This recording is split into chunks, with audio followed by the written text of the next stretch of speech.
Buy my novel, Escape from the Village, from major booksellers online. Go to escapevillage.com. Subscribe to my Substack. Go to fountainheadforum.substack.com. Thank you. Welcome to the party, pal. This is Fountainhead Forum 180. I'm talking to Chris Freiman. He is a professor at West Virginia University, and we're going to talk about immigration. How are you, Chris? I'm doing well. How are you? So this is something that seems to been coming up a lot lately. It seems like more and more people are screaming about immigrants coming into the country. So what are some of the big myths that you see out there that are being put out that aren't really true? So one myth that I think is particularly common, unfortunately, among some libertarians is the idea that immigration will create very large fiscal burdens for taxpayers. So this is kind of a perennial objection that I hear from some libertarians when I advocate for open borders. They say, look, I'm a taxpayer, and when more people enter the country, they'll use public services, public infrastructure, and so on. This means my tax burden is going to go up. And if we didn't have, the entitlements that we have and so on, I would be happy to have open borders. But the slogan is basically, we can't have open borders and the welfare state. That's kind of the bumper sticker version of the objection. And I mean, my first response to that is just, it isn't true that immigration creates a large fiscal burden. In fact, there are estimates that suggest that it's actually a fiscal positive on that. And, intuitively that makes sense. So you have people coming here, they work and they pay taxes and so on. But in any case, all of the estimates of the net fiscal impact, positive or negative, show that it's actually, either way, it's not a huge deal in either direction. So this is one of these myths, I think, that unfortunately some libertarians embrace, and it keeps them from supporting open borders. I'm really worried about the direction this is going in, because I didn't hear much about it 25 years ago, but I hear more and more about it now. And as I pointed out, if you put a sign outside your house that says free food, don't be shocked if people come knocking on your door. And the solution is not better locks or bars on the windows. It's take down the sign that says free food. It's. So this is a response that some libertarians give. So they say, look, suppose I can't convince you of what I was just trying to convince you of. So suppose I can't convince you that the net fiscal impact either way is small. Then that's still not a reason to restrict immigration. At most, that's a reason to restrict access to the relevant sorts of benefits. Yeah. So this is sometimes referred to as a keyhole solution. So the idea is that, keyhole surgery is very precise, it's very targeted. You don't have to tear up somebody's entire knee now to do the knee replacement surgery. It's like keyhole solutions, the idea.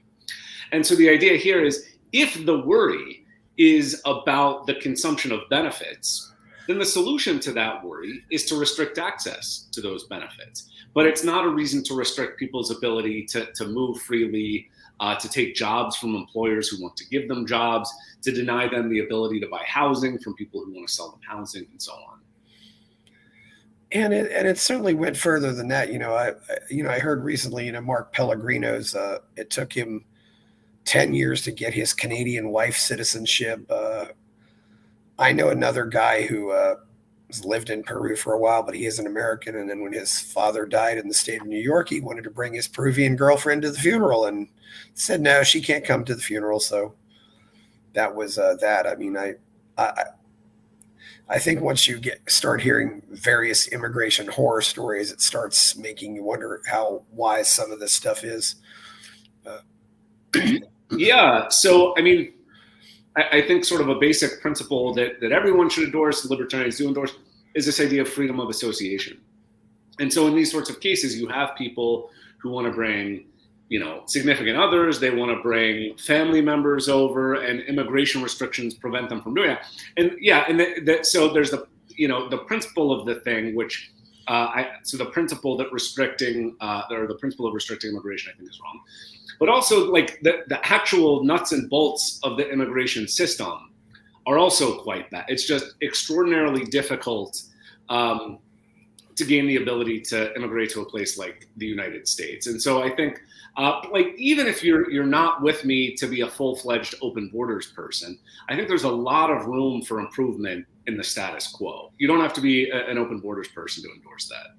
Yeah, and that's often, and often the rationalization, when they deny these, like a 2-week visa to visit the funeral, it's like, well, she'll come here and overstay it, because that, and actually, that's really, most of the illegal immigrants are actually people who overstayed visas, not people who just came in illegally. It's that true.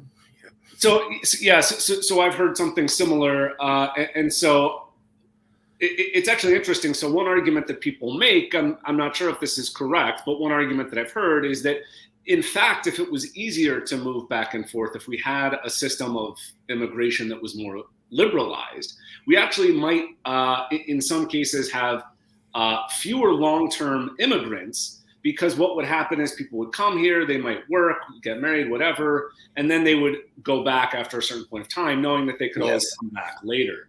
But now it's sort of like, if you want to be here, you kind of have to stay, because there's this worry about going back. Yeah, you have quite a few people that, I'd call the Monday, Friday commuter.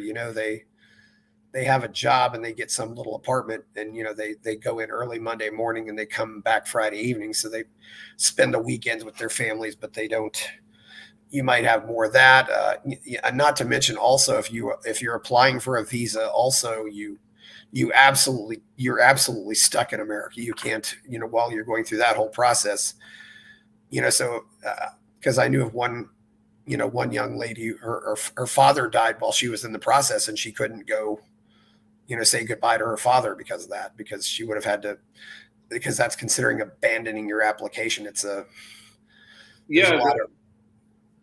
consequences of some of these policies can be really, really tragic. And to follow up on the commuter point, I think that's really important. So when I'm trying to make the case for open borders, I often analogize national borders to domestic borders. So borders between nations, as opposed to, say, borders between states. So like, Pennsylvania and West Virginia, for example.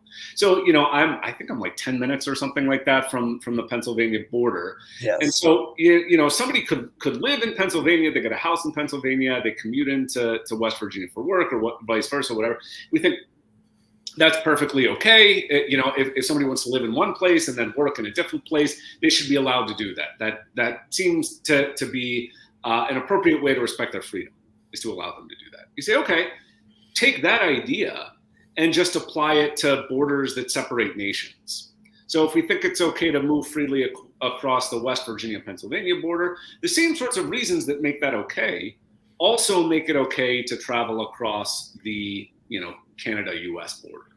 How do you do immigration without having this massive police state apparatus that ends up inevitably, harassing innocent Americans? It's, if you're within 100 miles of the border, you can be stopped and searched without a warrant. I mean, I know people who go through that.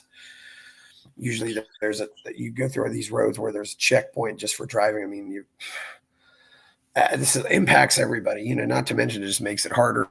I think it makes it harder for Americans to come and go too, who want to, when they come back into the country, Yeah. So this is another point that I emphasize, particularly when I'm discussing this issue with libertarians, which is, look, if like policing immigration very heavily leads to an increase in the size and power of the government. That's just sort of a straightforward application of that.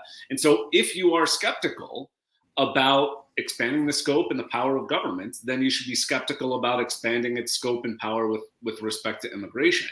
And the point too that you were making about the difficulties caused for Americans, I think, that there are sort of even broader lessons here, which is we tend to intuitively think of immigration restrictions as restrictions on the rights of, people looking to come to the United States, for example. But it also is the case that immigration restrictions restrict the freedom of American citizens to associate or hire or buy and sell from people who might want to come across the border. So it's not just the freedom of foreigners that gets restricted when we have immigration restrictions. It's also the freedom of Americans. Yeah. You know, I mean, and they talk about the drug cartels. Well, the cartels are coming here because they got something somebody wants to buy. You know, that's whether or not we approve that. That's what they're doing. Also, how does this impact, Americans going abroad? I mean, it seems like has it gotten harder for America? I mean,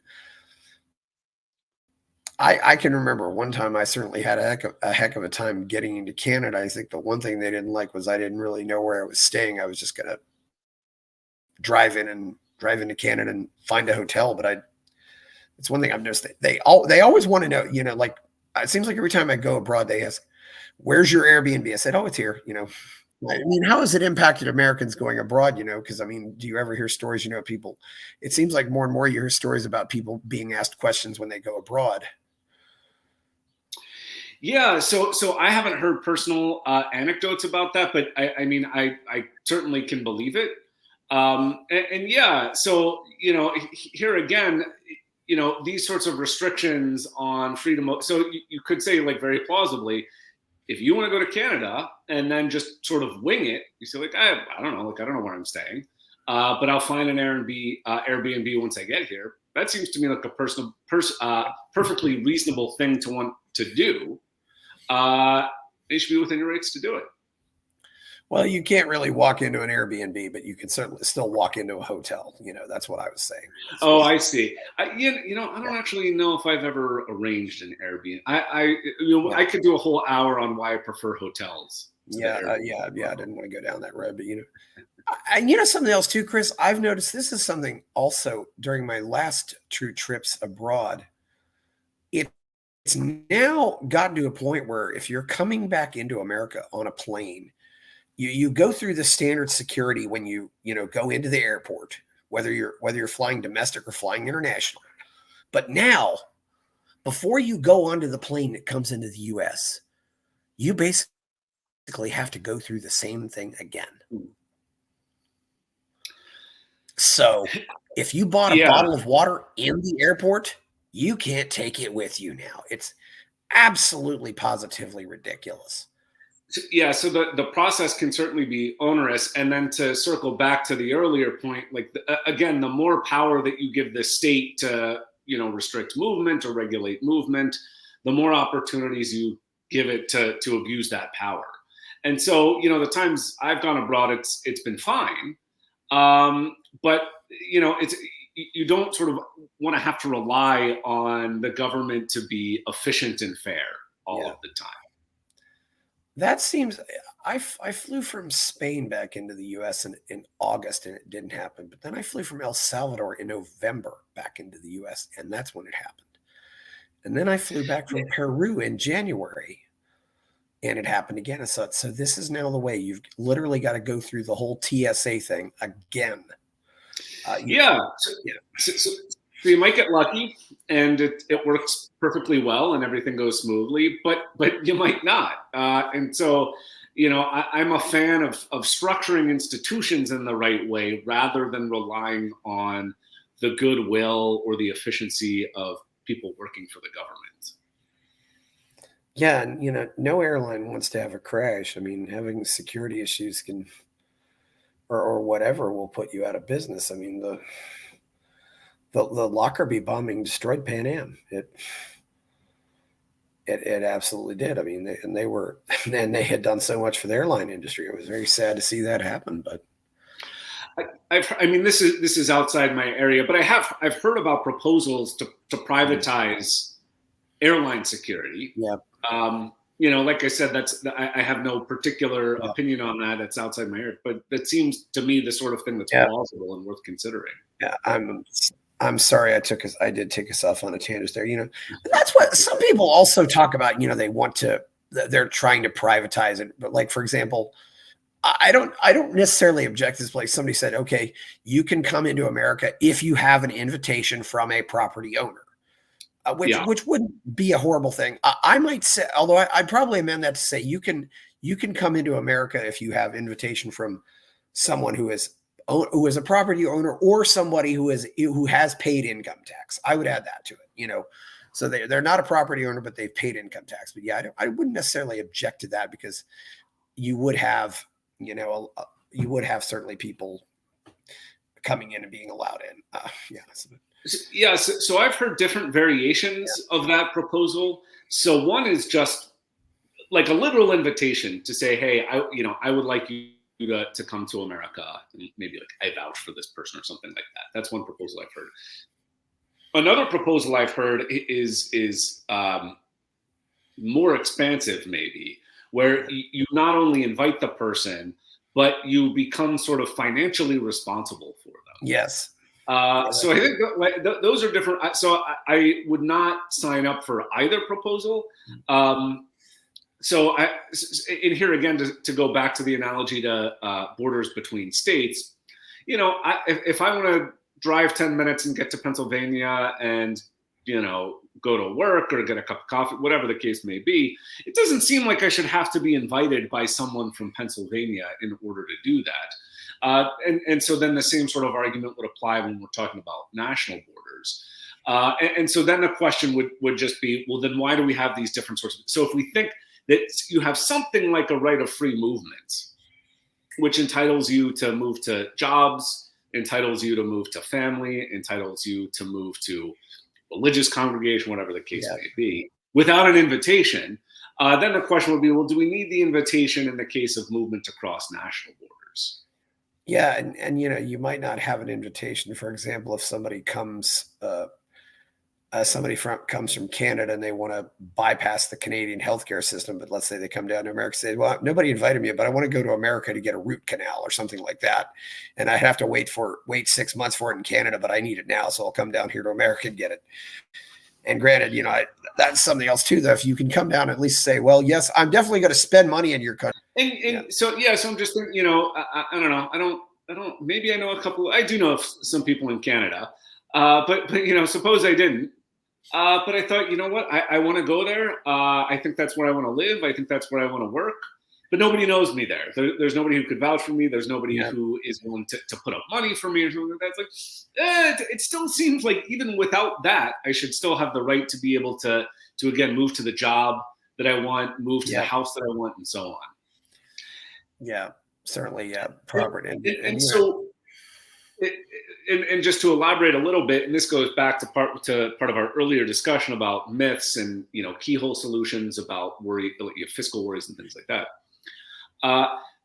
One concern I have about that line of argument, or that sort of objection to open borders, where you say, well, it does seem like people have this sort of freedom, but given the political context we're in, where we have to pay taxes and so on and so forth, I don't want to allow it. So here again, it's no open borders while we have the welfare state, that sort of thing. That argument would undermine many freedoms other than just freedom of movement. So a case that I sometimes give is drug legalization. It's hard to know what exactly the fiscal impact of drug legalization would be, but just what we can assume for argument's sake. Let's say if there are more drugs, or if drugs are more readily available, that might cause more health problems than we currently have. And then plausibly, this would, increase public health expenditures, something like that. So like you might have to have your taxes raised. I don't know many libertarians that want to say, well, we can't have drug legalization as long as the welfare state is in place. And so if you want to be consistent and say, no, like we respect people's freedoms, even within the status quo, which might have many elements that we should reject, then I think you have to apply that same sort of principle to immigration. Well, Chris, this touches on something that I and granted it's just a theory, but I think this might be why conservatives do nothing to get rid of the welfare state, is so they can use the welfare state as an excuse for these policies that they want. They can use the welfare state as they can use the welfare state as an excuse to say we can't have immigrants. They can use the welfare state as an excuse for the drug war. And furthermore, I've also come to the conclusion that if we did completely and totally shut the border, the socialists would probably use that as an excuse to increase the welfare state. Could you say more about that last point? They would probably use that as an excuse to increase the welfare state, because I believe that was part of what was argued. I think Paul Krugman wrote an article saying, "Oh, it was so glad, that we closed off immigration when Roosevelt implemented the New Deal, because it made it so easy to implement the New Deal." Oh, that's interesting. I hadn't read that about Krugman. That's interesting. So his view is that the New Deal is easier to implement with something like closed borders. Immigrants may not be, consuming welfare. We certainly have cases where they probably do show up at hospitals, and because hospitals can't refuse them, they end up getting medical care that they possibly cannot pay for. So that's sort of a general issue that's not restricted to immigrants. So, for example, there are lots of Americans who are not able to pay for those services, and so we have this policy where we don't restrict service. And so I think, okay, we've got the policy, and I'm fine applying it across the board. And so this is another. This sort of touches on some things we've already been talking about. But I think a lot of the worries that people have about immigration and immigrants apply just as much to a lot of Americans. And so you say, if I don't want to restrict the freedom of Americans to do the relevant sorts of things. And so you say, okay, then you shouldn't want to restrict the freedom of immigrants to do those same things. So here again, just to take like the hospital case, here again, if you're a libertarian, you say people should be allowed to ride a motorcycle without a helmet. Okay. But then that's really risky. You get into an accident. It could be very, very bad, and you could need a lot of medical attention. But maybe you're, for whatever reason, unable to pay for it. This goes back to, do we restrict access to benefits, or do we restrict the freedom? And as far as I could tell, I think most libertarians want to say, you still have the right to ride without a motorcycle helmet, even though it might mean you show up at the hospital and need some really expensive care. And I say, okay. But then let's just apply that principle consistently. Yeah, that's true. I definitely think you should give hospitals the right to refuse. Chris, something I've wondered about here too, and I've gotten to the point where I say that arguing with an immigration warrior, as I like to call them, somebody who wants to fight the war on immigrants, but arguing with the immigration warrior about immigration is like arguing with a smoker about smoking. Do you have any successful conversion stories where you've actually converted somebody from being close the borders to they're no longer that way? I don't know if I have any successful conversion stories about anything. No, I take that back. Actually, there maybe are a few. None about immigration in particular come to mind. Maybe. So I might have, softened some people up a little bit with arguments, and they're at least more receptive to the idea of increasing immigration. As I'm sure you know, arguing about politics is hard. In part because, and this is just a general point about how people think about politics and how they form political beliefs.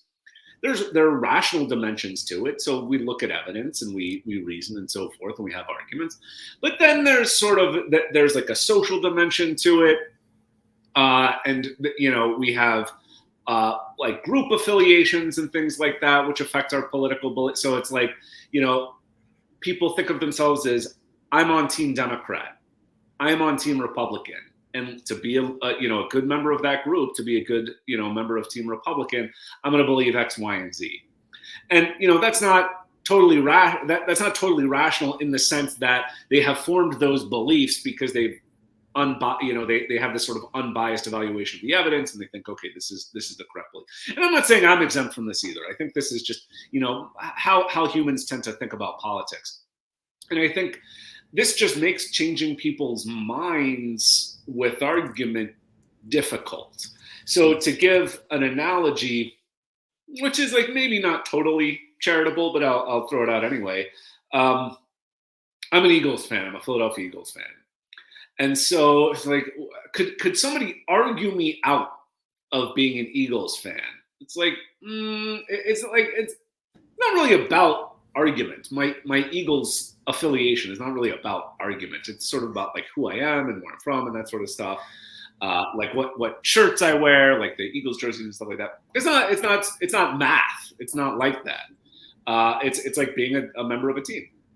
And insofar as politics is like that, and I think in many ways it is like that, it's just going to be hard to argue people out of it. Maybe I'm just giving myself an excuse here, though, where since I'm failing to convince people, I'm now trying to convince myself that it's not really my problem. I like that analogy, the Eagles fans. It's I tell you what, I knew a 49ers fan, and after Colin Kaepernick, I was like, no more, just like that. So that's an interesting sort of case, because there you sort of have clashing allegiances where, you think of yourself as, maybe a member of a particular political party, but you also have this identity as a fan of a particular team. And, occasionally those can conflict. And and it raises like all sorts of interesting questions that I don't have thoughtful opinions about, but I think they're interesting about, like, do we want more politics in sports? Do we want less politics? Like, I'm sort of fascinated by these questions. I know that's taking us afield, but the broader point is, like, people have different sorts of social identities, and those can come into conflict, and then this creates a kind of dilemma about which side do you favor.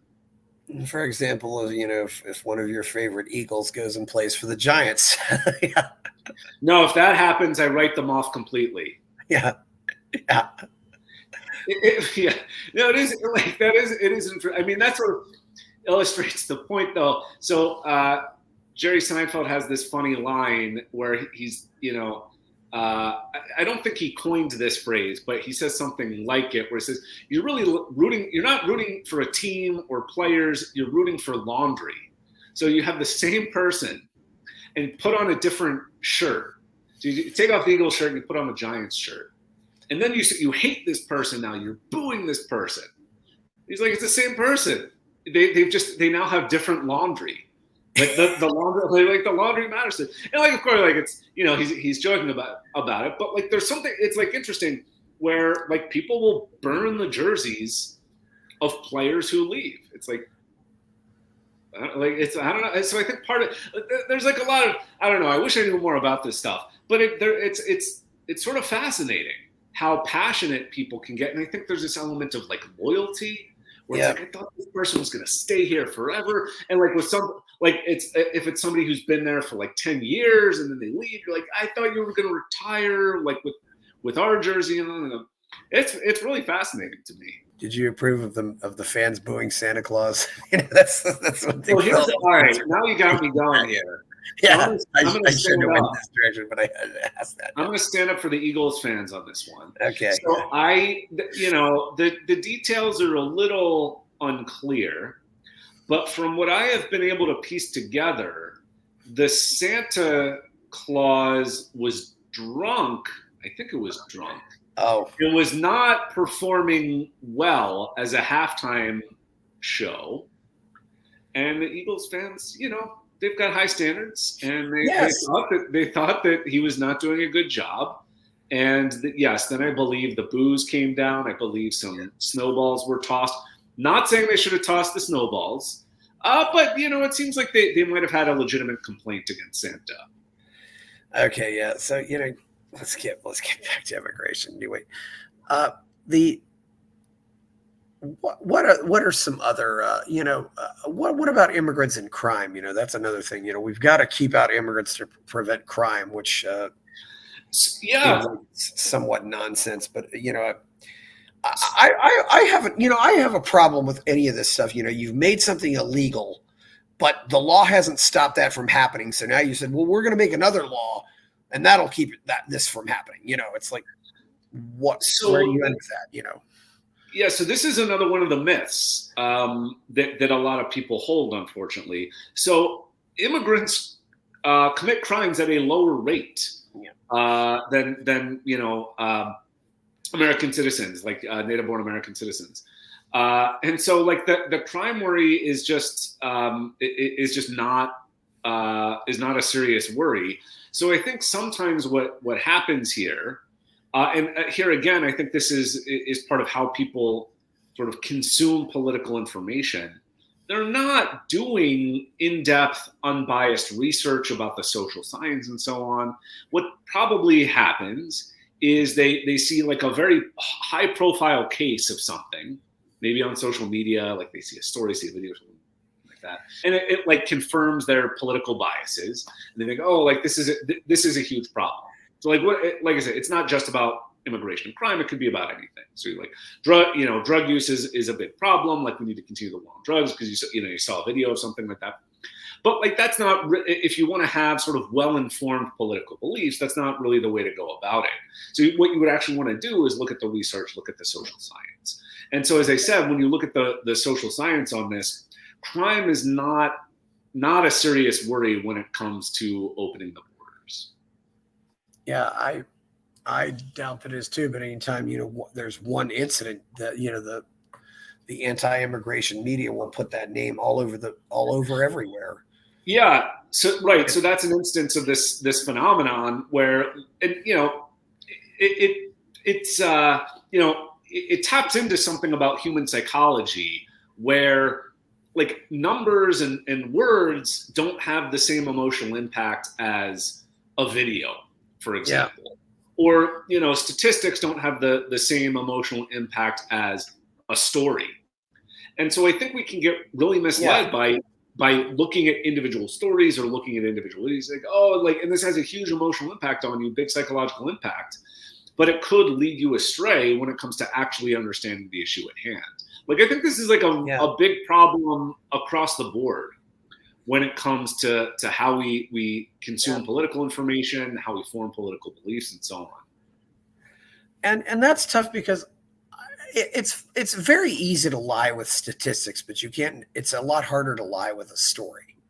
I mean, stories can be debunked if you can usually. And this brings me up to something, Chris. How much of the anti-immigrant attitude in America was really, it seems like this movement got a lot bigger right after the World Trade Center. I mean so I don't know like the polling data, but that would not surprise me.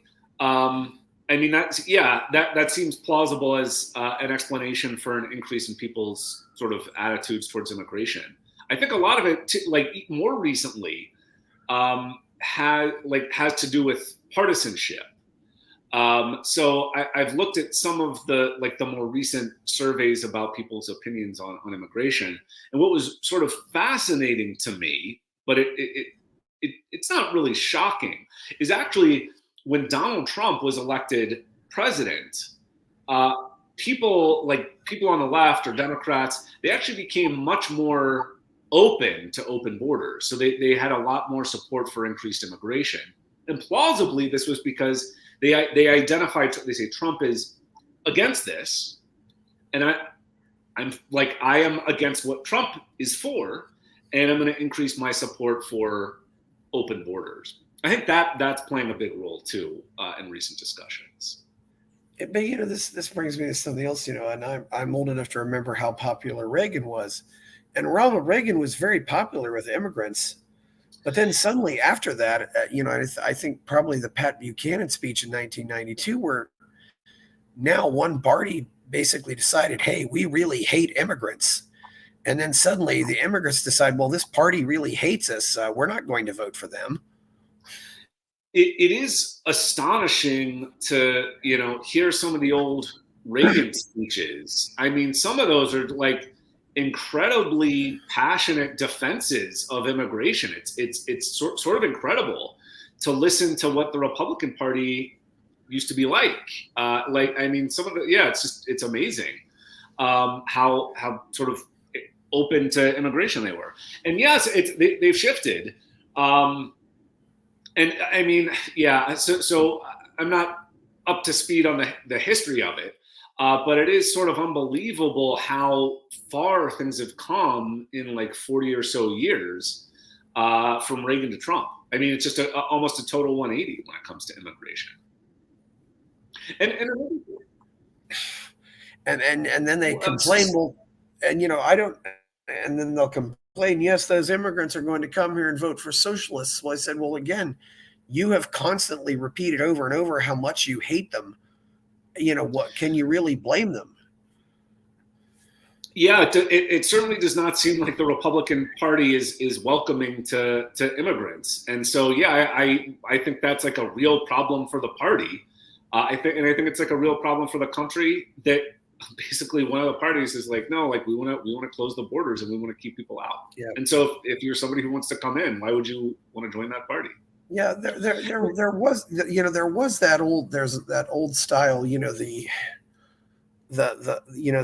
the labor union anti-immigrant movement, and that's kind of died. I mean, Bernie Sanders was maybe a part of that too, but I think, and maybe somebody like Jim Trafficant, but I think they pretty much went away. They're not really there anymore now that yeah. So for a long time, and I've seen some data that suggests in areas with lots of labor unions, there does tend to be less support for immigration. In terms of lobbying, I'm less sure, but right. So, and I want to say in the 50s and 60s, the sort of standard line from labor unions was, well, it's like, we don't want people coming in and competing with us for jobs. They're gonna take our jobs, quote unquote. They're gonna reduce our wages and so forth. And so there was this real worry about increased labor market competition. And this was something that unions really feared.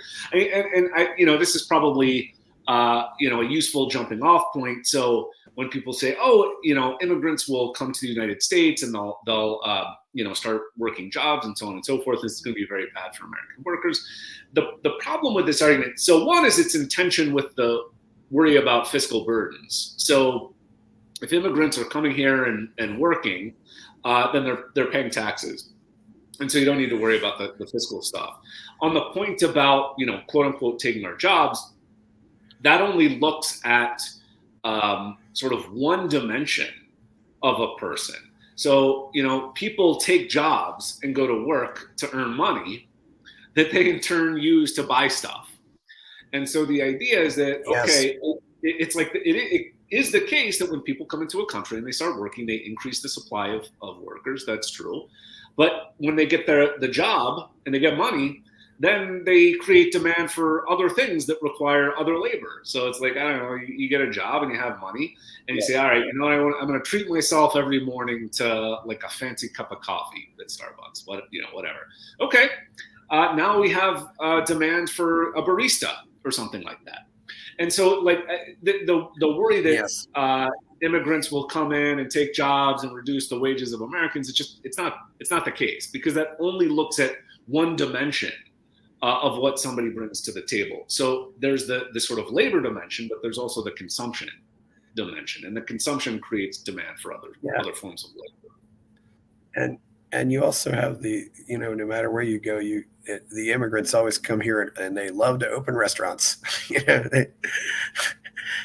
No matter where they go, they're coming in, opening restaurants of their own, of course, their own foods from home, and now say, oh, I mean, look, you go back 70 years ago, how many Americans ever ate tacos? And now Americans are always eating tacos. It's because of immigrants. So yeah, I think that this is an important point. I mean, it's not like, in the grand scheme of things, it's not the biggest deal in the world, but it's like, I don't know. I like living in a society where I can, within a 5-minute drive, I can eat food from like all around the world. That's an amazing thing. So if you're like, let's if you could imagine a world where like you could only eat at restaurants like that served food created by someone who's like, fourth generation American, like whatever the silly world would be. Yes. Like I don't want to live in that world. Like that is not a good world.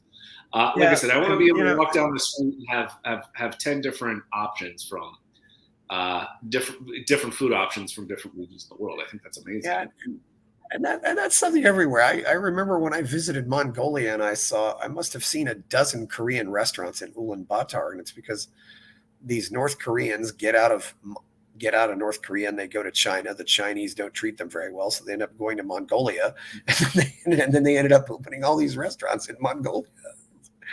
And so this, I think this is, like, speaks to a broader point too about immigration, which is like, people move in many cases because like they have a vision of something that they want to do. They want to start a business, they want to start a restaurant, whatever the case may be.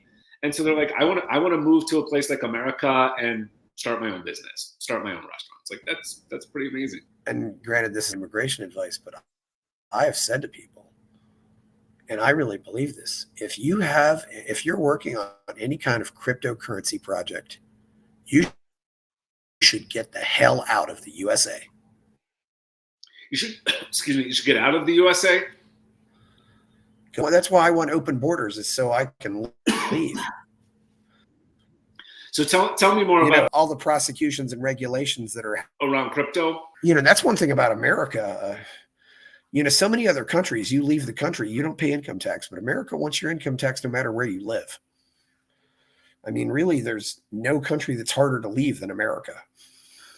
And, this is, so, we were talking about sort of restaurants as an example of the benefits of immigration, but like less trivially, like I said, I don't think that's totally trivial, but like less trivially, a really important reason for people to be able to move across borders is to like escape bad political institutions.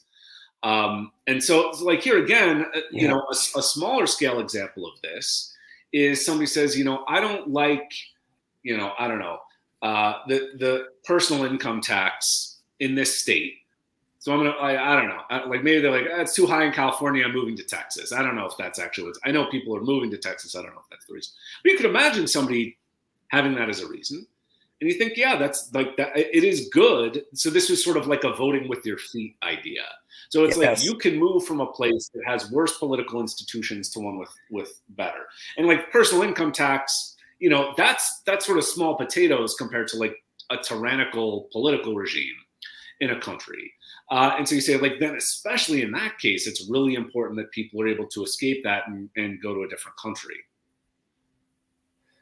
Yes, definitely. And I think one of the most troubling things, is that a lot of people are making it more difficult for Russian immigrants to leave, immigrants from Russia to leave Russia. And I know Russian libertarians. I know all of the Russians I know who are out of Russia are great people, and they don't support what's happening there.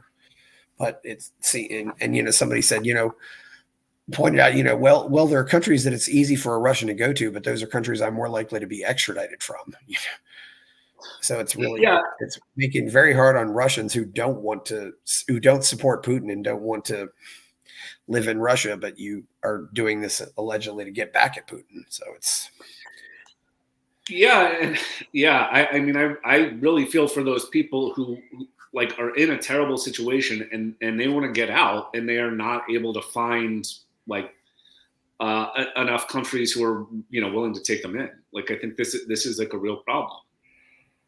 Yes, it definitely is. I mean, I know one guy, if he goes back to Venezuela, he'll probably be arrested or possibly killed. So it's definitely something else. What else? Is there anything else do you think that's at the root of the anti-immigrant attitude? It seems to me like it's just a lot of what I would call zero-sum thinking. I mean, this attitude that there's only so much food, only so much housing. I mean, I think we can build those. I think we can build a lot more and create a lot more wealth if we just want to. Yeah. So I think there are a number of factors. So one, I think, is just a kind of xenophobia. I think that plays a role. I think just sort of party affiliation plays a role where here again, people say, this is what my party stands for, and I'm going to be a good member of the party. And so I'll adopt their views on immigration.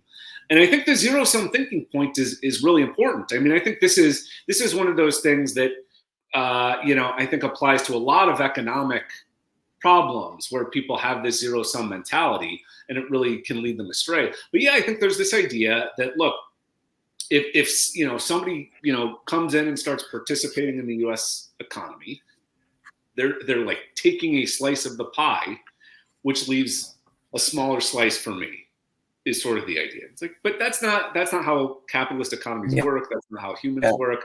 People come here, they work jobs, they innovate. I remember some statistic.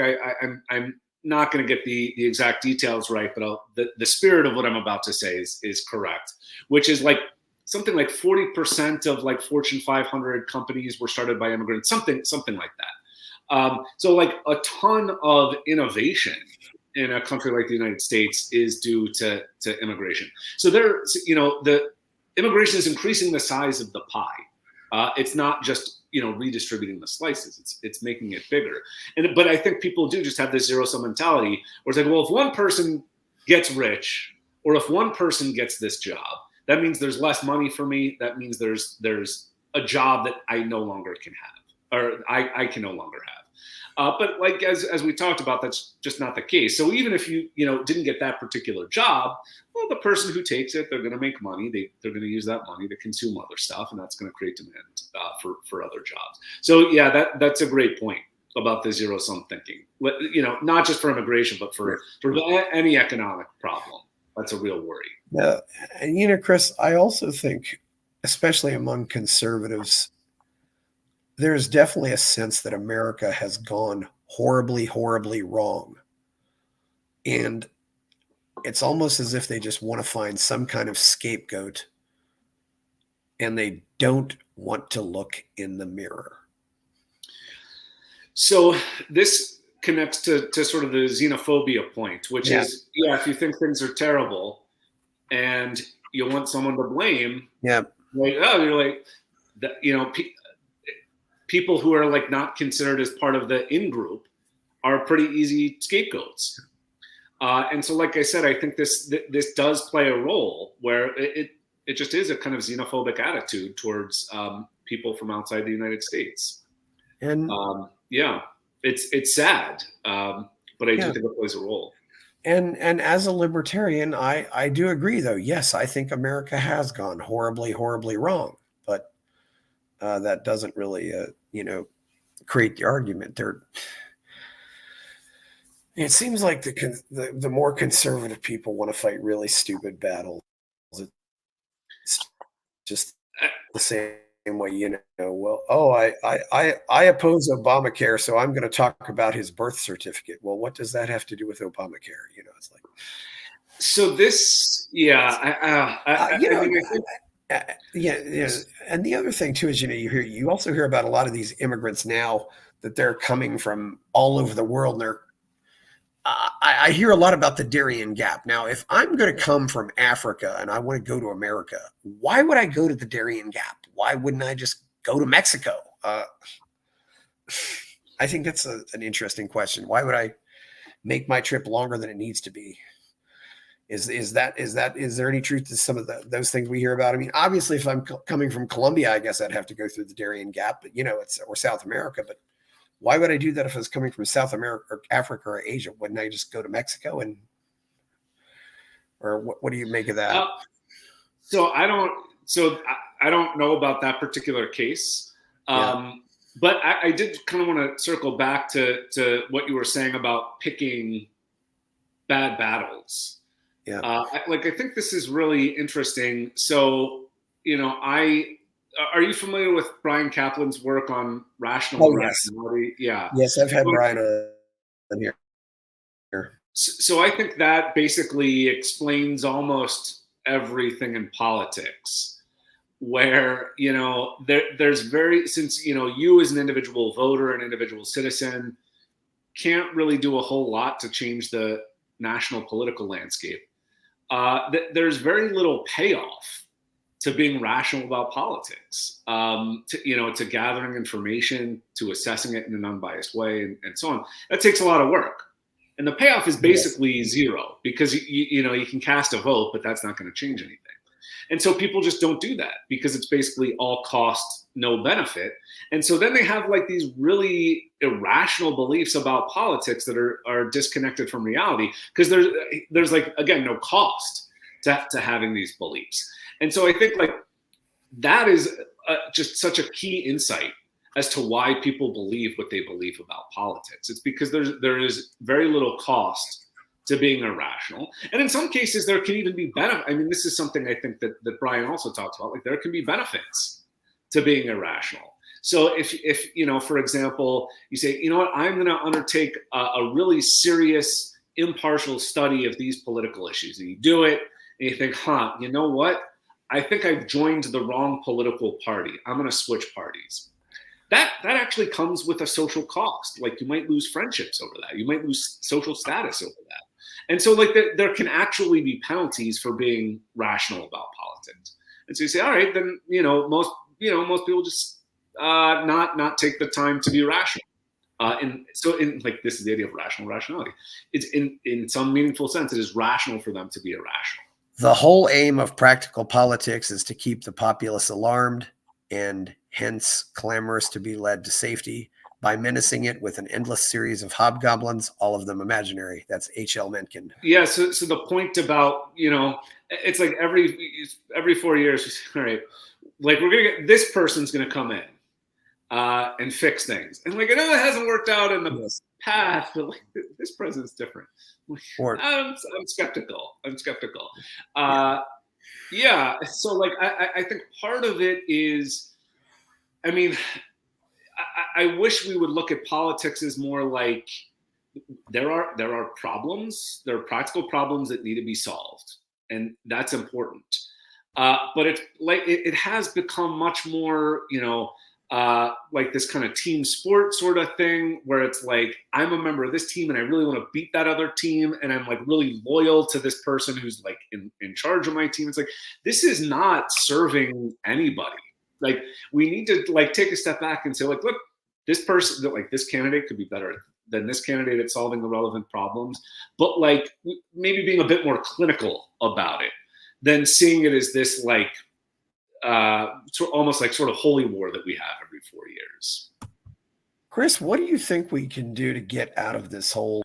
Sometimes I wonder, well, maybe smoking cigarettes, but you can get them to go to another brand. I mean, maybe we can get them to hate pineapple on pizza or go after something else, give them some other cause to fuel their passions into, but I don't really know what we would do. How does sanity regarding immigration or? So you mean sort of how do we get out of this perspective on politics in general? Yes. I don't know. I wish I had a good answer to that. So I do think this here again, this is a bit outside of my expertise, but from some of the reading I've done, so it is sort of like, I don't know, you say you quit smoking, but when you want a cigarette, you I don't know, like eat sunflower seeds or something like that. Presenting people with facts doesn't work. We certainly learned that, So I think, one possibility, like suggested by the smoking example, is if there are substitute ways to get people what they are currently getting from politics. And so, like I said, a big part of like what seems to be going on with people in their political affiliations, like this creates like a sense of social identity. Like, this is who I like. I am a Democrat. I am a Republican, and it creates a sense of community and belonging. And like those are obviously real psychological needs that people have. And so you say, okay, are there other ways to deliver those goods to people that don't involve politics? Like I don't know. I think sports is potentially not that alone, but I think like that delivers some of the same goods as politics in a benign way. So as much as I dislike the Dallas Cowboys, I don't think the Dallas Cowboy fans are evil, but like we've gotten to this point in politics now where it's like, the other side's evil. They're not just mistaken; they're evil. And people also then don't associate with the other side. I mean, there's all sorts of really interesting and disturbing findings about this, where they're not willing to have conversations with people across the aisle. They're not willing to be friends with people. They don't want their children marrying people in the other party. It's really sort of depressing stuff here. I think this is very bad. And so what we need are like other forms of social identity, other forms of community and belonging that are not political. And you could still be political. I mean, that's fair game.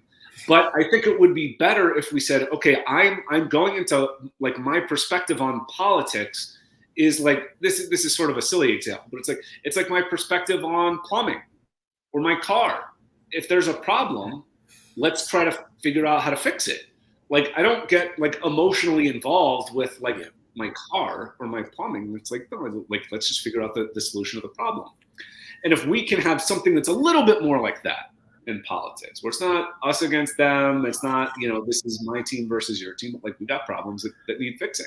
That's my hope. And like, we'll never get there, but we might get we might make some progress. We might get closer to something like that. Yes, I wonder if you can get. Sometimes I wonder if they just need somebody or something to hate. And that seems to be something universal that seems to be something for a lot of occupants of our planet. The Armenians hate people in Azerbaijan. The people in Azerbaijan hate the Armenians. There is evidence of partisans in the U.S. that they dislike the other party more than they like their own party.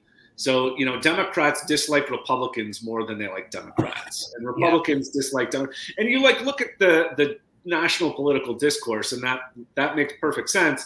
Republicans are they're talking more about how terrible the Democrats are than how great the Republicans are. Same thing with the Democrats. So it's really sort of toxic, and I think it feeds into a lot of the worst elements of human nature.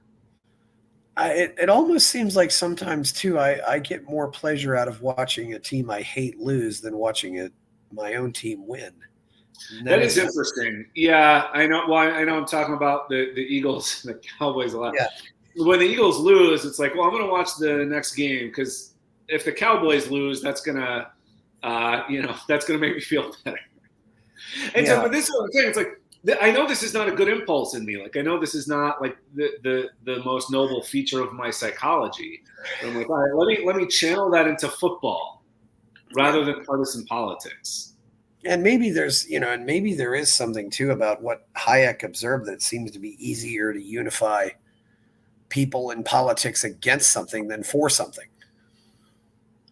That seems plausible to me. Yeah.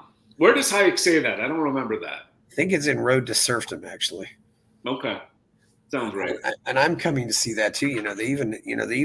Somebody even put up a dating site, and it was going to match people based on their mutual hates, things that they hated, and it was. That's bad news. That is very bad news. You're making me depressed. Yeah, well,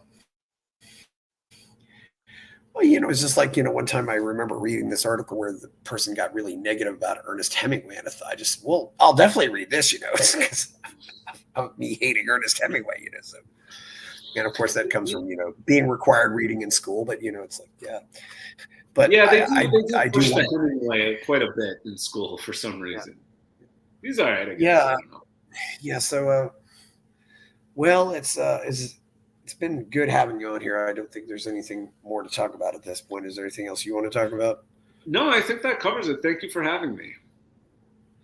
Okay, yeah, I'm not really sure what went on with the internet today. It was kind of strange, so that's why I took my video out. Where can we find you out on the web? So my official webpage is very out of date, but I have a Substack, which is just my last name, .substack.com. And then I'm on Twitter, CA Freiman, my last name. So those, if you want to check in on what I'm doing, those are probably the two most up-to-date places. Yeah, so that's good. Yeah, it's certainly a cool. And I'm Chris Baker. Please like and subscribe. Please like the video, subscribe to the channel. Check out my novel, Escape from the Village. Also, check out my Substack. I'm Chris Baker. Thank you, Chris Freiman. We're out.